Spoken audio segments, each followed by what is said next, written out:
Welcome back, trainers, and we've got another event to announce. It's going to be the Instinctive event for Instinct this time. Last time was Mystic, and then Valor should be up next, will be up next. That's going to be pretty awesome. So let's go ahead and go over this event. Look, it's pretty good.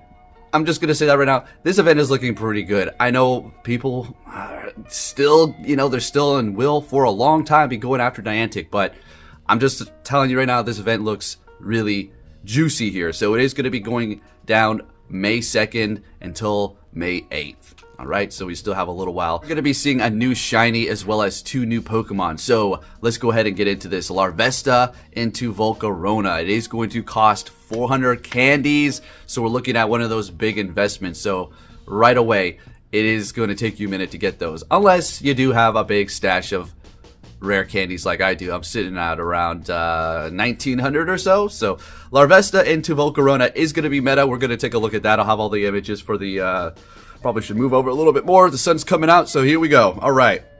Bonuses are going to be increased chances of hatching shiny Pokemon from 2 kilometer, 5 kilometer, and 10 kilometer eggs. 7 kilometer eggs were not mentioned. So you're going to be able to get a supposed increased chance of hatching a shiny. We'll see what that means coming from Niantic. Alright, then next one is going to be times 2 XP for hatching Pokemon, so they're going to really want you to start hatching these things. I did just invest in a decent amount of incubators as well as this box that they got in there for 125 Pokeballs. I buy them all the time. I know people were saying that's a ripoff, you can spin stops, but for the rest of us who live in a place where there's not very many stops and gas is very high like usual, that box is looking pretty good. So you're going to get times 2 XP for hatching Pokemon, and then an increased chance of them being shiny from 2, 5, and 10 kilometer eggs. And also, the best part, times 2 Stardust for hatching Pokemon. Are you kidding me?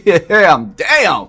Wow! It went from garbage event for Mystic to absolute amazing do not miss event for Instinct. Are you kidding? Alright, so where is Larvesta coming from? Where are we going to be able to get that? Well, it's going to be hatching from 2, 5, and 10 kilometer eggs. So there you go. Excluded from 7 kilometer eggs. Doesn't say it's going to be in there. All right, but let's go ahead and go over what is in the 7 kilometer eggs. Let's see here.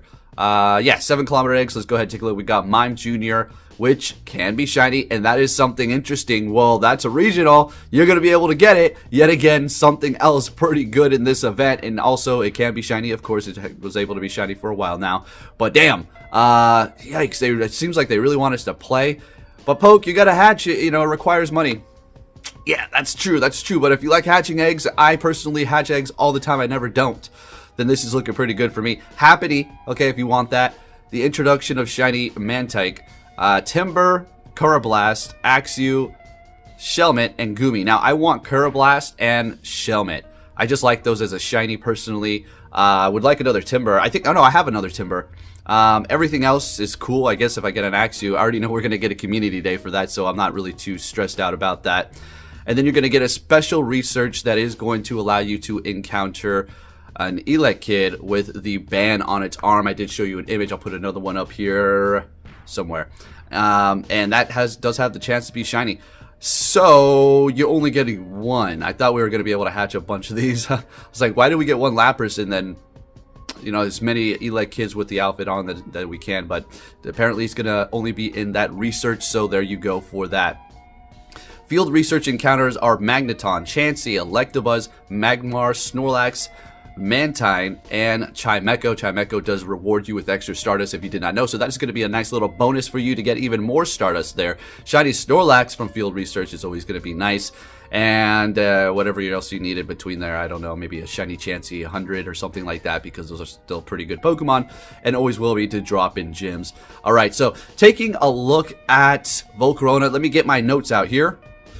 Okay, so taking a look at the best bug-type attackers, we do have Pheromosa at the top. Then we do have Mega Heracross, which is going to be introduced. Well, no, that's Mega Pinsir. That's going to be introduced pretty soon. So Mega Heracross is up there, right behind Pheromosa. Then we have Mega Beedrill, which is currently the best bug-type attacker with Bug Bite and X-Scissor. And then you do have another Mega Pinsir, a Mega Pinsir, which that's the one we're going to be getting. Bug Bite and X-Scissor. Another Mega Pinsir, Shadow Pinsir. And then we have Beedrill, Shadow Pinsir, Shadow Scizor, and then finally at the bottom, Volcarona with Bug Bite and Bug Buzz. Now, compared to the top, let's just go with Pheromosa because that's actually in the game, and it is you can have that level 50. Its DPS, so its damage per second with Bug Bite and Bug Buzz is going to be 20.4 as opposed to Volcarona, which is going to have Bug Bite and Bug Buzz is sitting at 16.4. So, you know, a 4 difference in damage there, but it's still looking pretty good. Now, that's not the only part. See, Volcarona is a fun Pokemon here because it's Bug and Fire. So we have another little set to look at here. So let me see if we can pull up the Fire right now on my screen. And there we go. I love being organized. All right, so Volcarona is unfortunately not on the first page for Fire, but it's still definitely going to be a good Fire type attacker. But the reason why is here. This is its competition. One, Mega Blaziken, Mega Charizard Y, Mega Blaziken again, Mega Blaziken again, Mega Charizard Y, Mega Charizard Y, Shadow Moltres, Shadow Charizard, Mega Charizard Y, Shadow Entei. You kidding me? Of course it's got some steep competition on the first page for the Fire, so yeah, it's definitely not going to be there, but it is also going to be a pretty viable Pokemon as far as the Fire damage. Now, alright, so I pulled it up here. Now let's go ahead and take a look at its stats. We have Bug and Fire. Max combat power is going to be 4,106, attack 264, defense 189, and stamina 198. Folks, if you enjoyed these face cams, please continue to hit that like button. Please, I really do appreciate it. It's awesome.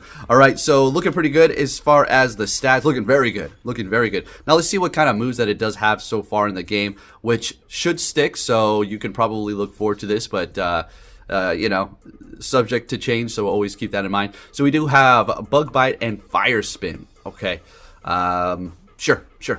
Charge moves, what are we looking at here? We have Hurricane, Overheat, Solar Beam, and Bug Buzz. Okay, so you're getting stabbed from the Overheat. You can hit that with a nuke. Got Solar Beam for coverage for water, I suppose, which is still a big charge move. Hurricane, not getting stabbed, but I guess you can have some more different type coverage. And then you do have Bug Buzz, which is going to be a decent move. Actually, one of the best bug moves for it, so that's pretty good. Nothing too baity. The smallest one is going to be Bug Buzz, unfortunately, but it does have some decent nuke moves. I wouldn't say Solar Beam is the best, but it is going to be giving you that coverage for waters. But you're charging it not that fast, so don't really rely on it to kind of cover that unless you have the energy ready to go. But as far as its moves are concerned, could be better. Could be better. But you are going to be using this as a viable Fire type attacker in raids if you wanted to power this up, and or of course a Bug type attacker. So Volcarona looking pretty good, folks. So there you have the event. This thing is looking real juicy. Let's go ahead and recap really here because my gosh, they're finally doing something nice here. Yes, you're going to have to hatch the eggs. So we're getting a new shiny. And again, to recap, this is going down May 2nd until May 8th. Okay, and you're only going to be able to hatch the Larvesta from the 2, 5, and 10 kilometer eggs.